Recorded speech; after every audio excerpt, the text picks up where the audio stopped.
Assalamualaikum warahmatullahi wabarakatuh. Perkenalkan, saya Rizka Safira, NIM H022060.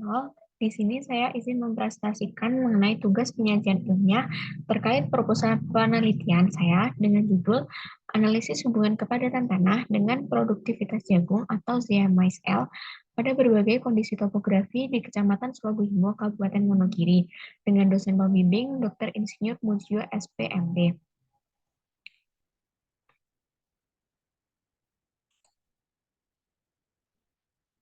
Selanjutnya, yang pertama adalah pendahuluan. Pertama adalah permasalahan. Berdasarkan data dari BPS Wonogiri tahun 2021, itu menunjukkan terjadi fluktuasi angka produktivitas jagung selama 5 tahun terakhir di Kecamatan Sulaguhimo. Kemudian, sifat fisik tanah itu akan mempengaruhi pertumbuhan akar tanaman untuk mencari air dan pasokan unsur hara. Akar tanaman itu tidak dapat berkembang dengan baik apabila tanah mengalami pemadatan, sehingga tanaman akan terganggu dalam menyerap air dan unsur hara. Ini berdasarkan penelitian dari Widodo dan Zainal pada tahun 2018. Kemudian berdasarkan permasalahan yang ada, kemudian dicarikan solusi, yaitu diperlukan analisis sifat fisik tanah pada lahan jagung di berbagai topografi untuk dilakukan usaha perbaikan lahan agar akar tanaman itu dapat melakukan penyerapan air dan hara sehingga pertumbuhan tanaman dapat optimal. Selanjutnya, ini merupakan studi terdahulu mengenai beberapa penelitian yang ada terkait proposal penelitian yang saya buat. Yang pertama itu adalah hasil penelitian yang dilakukan oleh Hasibuan et al. Pada tahun 2019 pada kelapa sawit di Kalimantan Tengah selama tahun 2008 hingga 2015. Nah, pada tabel tersebut ditunjukkan mengenai grafik atau data dari perubahan produksi tanaman kelapa sawit pada topografi lahan datar dan miring. Nah, berdasarkan hasil penelitian oleh Hasibuan et al. Tahun 2019 itu menunjukkan produksi tanaman pada topografi lahan datar itu lebih tinggi dibandingkan pada lahan miring. Nah, untuk yang kedua itu merupakan penelitian yang dilakukan oleh Baso et al. Tahun 2014 pada lahan hutan di Kabupaten Segi. Nah, tingkat kelerengan itu akan berpengaruh pada nilai porositas tanah.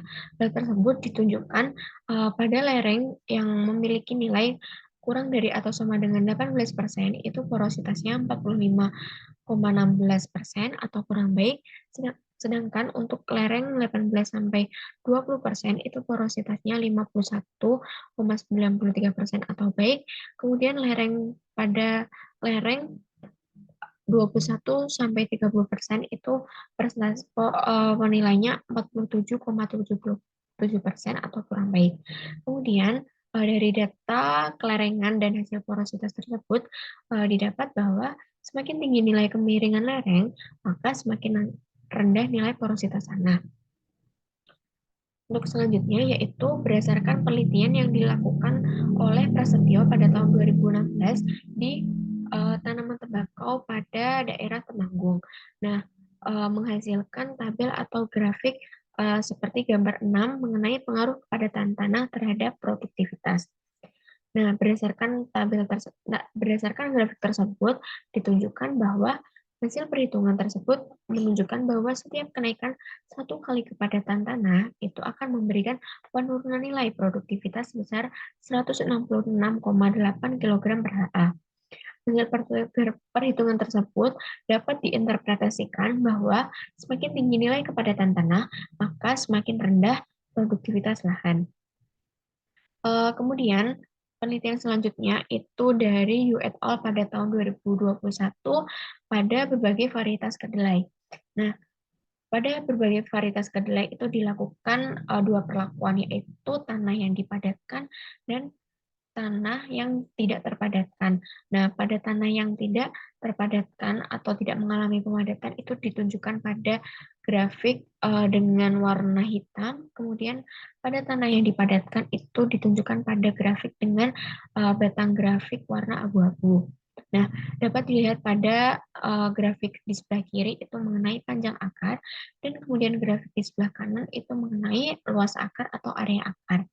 Nah, dapat disimpulkan pada kedua grafik itu Kepadatan tanah itu akan berpengaruh pada penurunan panjang akar pada varietas MCJ41, SN96, dan HF03, dan area akar pada varietas MCJ41, HJ63, SN96, dan HF03. Baik, selanjutnya masih mengenai penelitian yang dilakukan Yu et al. Pada tahun 2021, berikut merupakan gambar atau perbandingan dari tanah yang mengalami pemadatan dan tanah yang tidak mengalami pemadatan pada akar berbagai varietas kedelai. Nah, sistem akar semua varietas kedelai pada tahap pembungaan penuh itu menunjukkan perubahan nyata yang disebabkan oleh pemadatan tanah. Dalam kondisi perlakuan pemadatan tanah, agar akar itu pendistribusiannya lebih ke samping dan dibatasi dalam arah vertikal. Untuk selanjutnya, gap atau masalah yang diteliti pada penelitian kali ini yaitu tingkat kepadatan tanah pada berbagai topografi akan menyebabkan kurang optimalnya kemampuan akar tanaman jagung untuk menembus tanah, sehingga mengurangi ketersediaan unsur hara bagi tanaman. Kemudian untuk novelty pada penelitian ini yaitu belum adanya kajian mengenai analisis hubungan kepadatan tanah dengan produktivitas jagung Zia Mais L pada berbagai kondisi topografi di Kecamatan Slogohimo, Kabupaten Wonogiri. Hal ini menjadi suatu kebaruan dalam penelitian ini, yaitu mengenai lokasi dan topik penelitian. Selanjutnya, tujuan dari penelitian ini yaitu yang pertama adalah untuk mengidentifikasi karakteristik dan hubungan kepadatan tanah di berbagai kondisi topografi pada tanaman jagung di Kecamatan Slogohimo. Yang berikutnya yaitu adalah menentukan faktor penentu kepadatan tanah terhadap produktivitas jagung pada berbagai kondisi topografi di Kecamatan Slogohimo. Dan yang terakhir itu adalah menentukan rekomendasi pengelolaan pada lahan jagung di berbagai kondisi topografi yang belum sesuai agar produktivitas jagung optimal. Yang berikutnya adalah manfaat. Nah, penelitian ini diharapkan dapat menjadi acuan pengelolaan atau perbaikan lahan bagi petani sesuai hasil evaluasi sifat fisika tanah di Kecamatan Slogohimo, Kabupaten Wonogiri, agar produktivitas tanaman dapat optimal. Berikutnya memasuki metodologi penelitian. Nah, untuk waktu dari pelaksanaan penelitian kali ini yaitu pada bulan Agustus hingga Desember 2023 yang bertempat di Kecamatan Slogohimo, Kabupaten Wonogiri. Dan kemudian untuk analisis labnya dilakukan di Laboratorium Fisika dan Konservasi Tanah, serta Laboratorium Kimia dan Kesuburan Tanah, Fakultas Pertanian UNS. Nah, berikut ditunjukkan pada gambar 1 mengenai peta lokasi penelitian di Kecamatan Slogohimo itu sendiri. Di lokasi penelitian itu sendiri terdapat 17 kelurahan atau desa di Kecamatan Slogohimo. Berikutnya adalah mengenai metode, alat, dan bahan. Pada tabel pertama itu mengenai metode, alat, dan bahan yang dilakukan di lapangan. Yang pertama itu analisis pada pengambilan sampel, itu metodenya menggunakan bor tanah dan ring sampel. Untuk alatnya sendiri itu ada bor tanah, ring sampel, cangkul, linggis, belati, kompas, MSCC, GPS, tabel, plastik, alat tulis, laptop, dan software ArcGIS. Untuk bahannya sendiri itu ada sampel tanah dan peta kerja.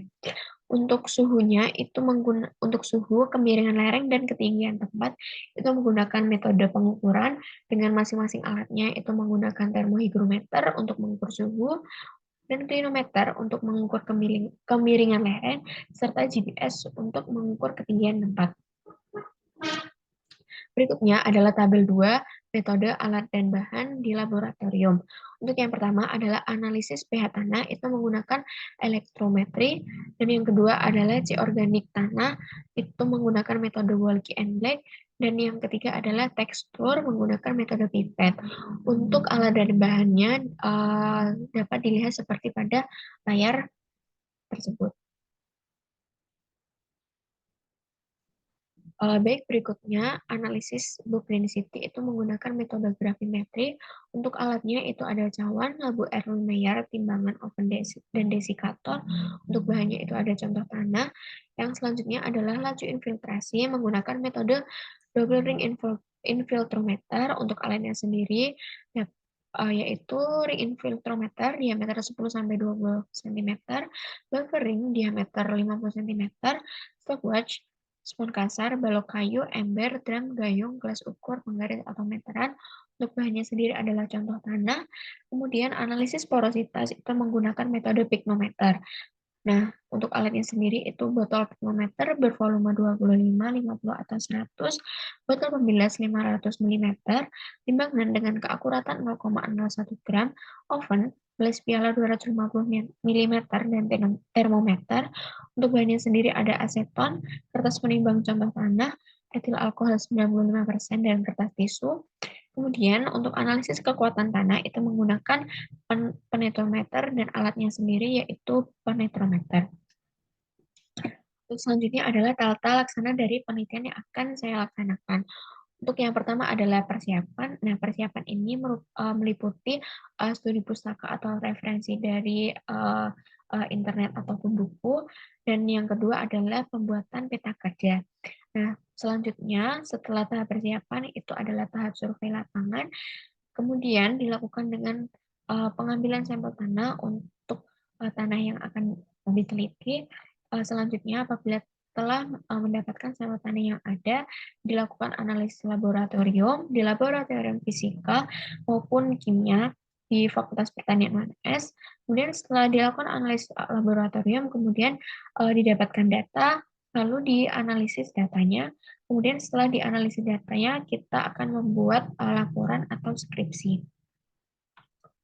Untuk kerancangan survei yang dilakukan pada penelitian kali ini, itu menggunakan metode deskriptif eksploratif melalui survei, pengamatan lapangan, pengambilan sampel tanah, dan analisis laboratorium. Nah, untuk penentuan titik itu menggunakan purposive sampling berdasarkan hasil overlay dari peta kemiringan lereng, jenis tanah, dan penggunaan lahan di Kecamatan Suguhimo. Nah, setelah dari pembuatan overlay dari peta-peta tersebut, didapat jumlah titik sampling sebanyak 28. Kemudian pengambilan sampel tanah itu dilakukan pada kedalaman 0 sampai 30 cm. Nah, seperti pada gambar 2 mengenai satuan peta lahan Kecamatan Suguhimo itu didapat 28 titik. Nah, untuk jumlah titik samplingnya tadi sebanyak 28 dengan masing-masing sebanyak 3 kali ulangan sehingga total sampel yang digunakan pada penelitian ini yaitu sebanyak 84 sampel. Untuk parameter penelitian dan metodenya itu dibagi menjadi dua, yaitu parameter utama dan pendukung. Untuk utamanya yaitu ketinggian tempat dengan metode GPS, kemiringan lereng menggunakan klinometer, tekstur tanah menggunakan metode pipet, book density itu menggunakan gravimetri, porositas menggunakan pignometer, kekuatan tanah menggunakan penetrometer, laju infiltrasi menggunakan double ring infiltrometer, kemudian untuk parameter pendukung itu C organik menggunakan metode Woggy and Black, pH menggunakan elektrometrik, dan suhu menggunakan termohigrometer. Untuk yang berikutnya adalah analisis data. Nah, untuk analisis data yang kita gunakan dalam penelitian kali ini yaitu menggunakan 3 jenis analisis. Yang pertama ada uji korelasi, yang kedua ada ANOVA, dan yang ketiga adalah DMRT. Nah, untuk tujuan dari penggunaan analisis data uji korelasi itu digunakan untuk menguji keeratan hubungan antara variabel sifat fisik dan kimia tanah, yaitu tekstur, book density, porositas, kekuatan tanah, laju infiltrasi, organik, dan pH pada berbagai kondisi topografi, yaitu kemiringan lereng dan ketinggian tempat pada produktivitas tanaman jagung. Kemudian, uji yang kedua adalah ANOVA. Nah, uji ANOVA ini bertujuan untuk mengetahui pengaruh dan faktor penentu parameter kepadatan tanah, yaitu tekstur, book density, porositas, kekuatan tanah, laju infiltrasi, C organik, dan pH pada berbagai kondisi topografi terhadap produktivitas tanaman jagung. Dan yang terakhir adalah DMRT. Nah, uji DMRT ini untuk mengetahui atau menguji perbedaan nyata atau faktor terbesar yang berpengaruh pada kepadatan tanah dan produktivitas tanaman jagung. Nah, berikutnya adalah jadwal penelitian yang dilaksanakan, yaitu yang pertama meliputi persiapan kegiatan, yaitu studi pustaka dan pengumpulan referensi pada bulan 5 hingga bulan ke-7 pada tahun 2023. Selanjutnya adalah prasurvei pada bulan ke-8 atau bulan Agustus. Dan yang ketiga adalah pembuatan peta kerja selama bulan Juli dan Agustus. Untuk yang berikutnya adalah seminar proposal pada bulan ke-9 atau bulan September. Kemudian yang ketiga adalah pelaksanaan di lapang meliputi survei lokasi penelitian dan pengambilan sampel itu pada bulan ke-10 dan ke-11 yaitu bulan Oktober dan November. Untuk selanjutnya adalah analisis laboratorium yang dilaksanakan pada bulan 12 dan bulan ke-1 pada tahun 2024 yaitu bulan Desember dan bulan Januari 2024. Kemudian analisis data dilakukan pada bulan ke-1 dan ke-2 pada tahun 2024. Kemudian penyusunan laporan atau skripsi itu dilakukan pada bulan 2 dan ketiga tahun 2024. Dan yang terakhir adalah seminar hasil yang dilakukan pada bulan keempat atau bulan April pada tahun 2024. Untuk anggaran biaya penelitian yang digunakan dalam penelitian ini terbagi menjadi 4, yaitu untuk yang pertama adalah akomodasi, yang kedua adalah analisis fisika tanah, yang ketiga adalah analisis kimia tanah, dan yang keempat adalah sewa alat-alat. Nah, untuk akomodasi itu sendiri itu totalnya 420.000.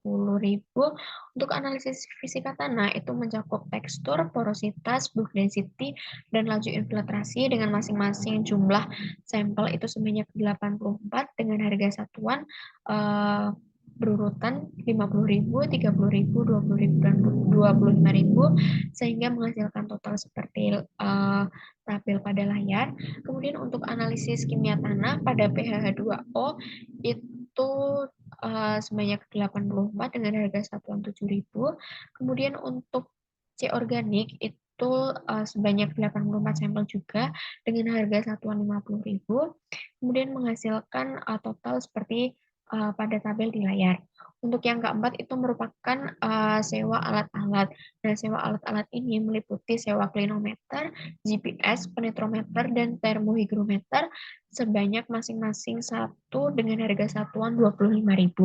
Sehingga total biaya yang dikeluarkan dalam penelitian ini sejumlah 15.808.000 rupiah.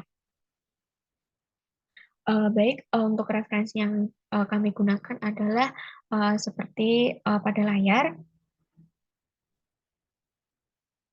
Baik, sekian dan terima kasih atas apa yang dapat saya sampaikan. Kurang lebihnya mohon maaf. Wassalamualaikum warahmatullahi wabarakatuh.